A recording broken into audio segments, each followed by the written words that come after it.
अभयसिंह जगताप नेतृत्व एक नंबरच आहे. कारण कसं आहे, आता अभयसिंह जगतापांच्या थोडेच उमेदवारच नाही आणि त्या व्यक्तिमत्वातनं कसं होतंय, अभयसिंह दादांचं व्यक्तिमत्व आणि अभयसिंह दादा हा विचाराने योग्य माणूस आहे. आणि आज समोरचे उमेदवार आहेत ते त्यांच्याकडे विचारधारणा किंवा काही बाकीच्या गोष्टीचं त्यांच्याकडे म्हणजे हेच नाही, त्यांना काय जनतेचं किंवा ह्याचं काय विकासाचं काही पडलेलं नाही. स्वतःची पोळी भाजायची आपली आणि त्यानंतर त्यांचं काय असेल ते त्यांच्या गाडीची काच पण खाली होत नाही. 5-9 वर्ष झाली पंचायत समिती सदस्य होते, 9 वर्ष झाली इलेक्शन लागलं नाही, 4 वर्ष इलेक्शन लागलं नाही. 5 वर्षापूर्वी इलेक्शन झालं तर त्यांनी कधी कुठल्या माणसाच्या म्हणजे कार्यक्रमाला, लग्नाला, बारशाला, कुठल्या एखाद्या सुखदुःखाच्या कार्यक्रमाला कधी हजर राहिले नाहीत. अशा उमेदवाराला मत देऊन तो कुणाच म्हणजे त्या माणसाची वैयक्तिक काय असणार आहे. जर जनतेसाठी ते आज उभे राहिलेत तर जनतेची सेवा कशासाठी करतात, काय करतात, त्यांनी काय केली आतापर्यंत त्यांनी सांगावे.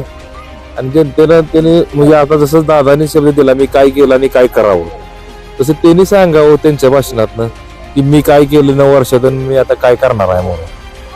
दुसऱ्याच्या किंवा आमदाराच्या किंवा दुसऱ्याच्या ह्याच्यावर आपली स्वतःची पोळी भाजणं योग्य नाही. वैयक्तिक कसं आहे, स्वतःच पुढे बाजणं म्हणजे ह्याचा काय अर्थ? आमदाराच्या ह्याच्यावर पोळी भाजणं म्हणजे आमदाराच्या म्हणजे पार्टीतनं आमदाराच्या पार्टीतनं स्वतःची पोळी भाजायची म्हणजे स्वतःचं वलय काय, स्वतःची तिथं त्या गावात प्रत्येक गावात त्यांचं स्वतःचं व्यक्तिमत्व स्वतःचं जाणं येणं असं काय आहे का उमेदवाराचं.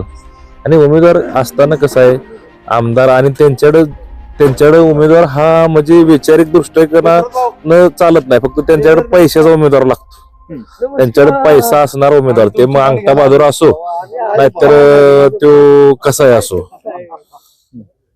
फक्त त्यांना पैशाचा उमेदवार लागतो. बीजेपीच्या पक्षाला पैशाचा उमेदवार फक्त लागतो, एवढं. बाकी काय आता हे अभयसिंह जगताप कशी निवडणूक लढवतील, टक्कर कशी होईल आणि जनता कशी त्यांना साथ देईल? जनता 100% साथ देईल, माझा विश्वास आहे. कारण मी दादांच्या संघ आता 4-8 दिवस हिंडतोय, दादांच्या संघ असतोय आणि दादाच्या संघ असण्यापेक्षा बरेच सगळ्याच पार्टीतल्या म्हणजे आता जे उमेदवार आहेत सगळं त्या सगळ्याच्या म्हणजे कार्यकर्त्याचे माझा संबंध आहे.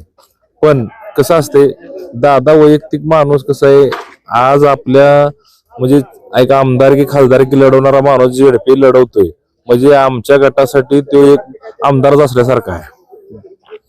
कारण आजपर्यंत आम्हाला दुसऱ्या झेडपी गटातल्या उमेदवाराकडे जावं लागत होतं काही कामानिमित्त, कारण आम्हाला कोण वालीच नव्हता. आज दादा जर उमेदवार आमच्या झेडपीचे झाले तर आम्हाला कोणाकडे जायची गरज पडणार नाही. आणि त्यानंतर आमचं असं मत आहे की दादा उमेदवार झालं नशिबानं तर 1 नंबर आमच्यासाठी ते आमदारच आहे. जसं सुरेंद्र उदगेच्या गटात सुरेंद्र उदगे आमदार आहे, म्हणजे तो माणूस दुसऱ्याची म्हणजे उणीव भासून देत नाही आमदाराचे. तसं आज आमच्या गटात जर सक्षम उमेदवार उभा राहिला, दादासारखा जर उमेदवार निवडून आला तर आम्हाला गरजच नाही आमदाराची. आणि आजपर्यंत 20 वर्षात आम्हाला आमदाराची गरज नाही. आम्ही त्यांच्या विरोधातच आहे कायम आणि विरोधात राहणार. आम्ही तत्वाशी एकनिष्ठ आहे.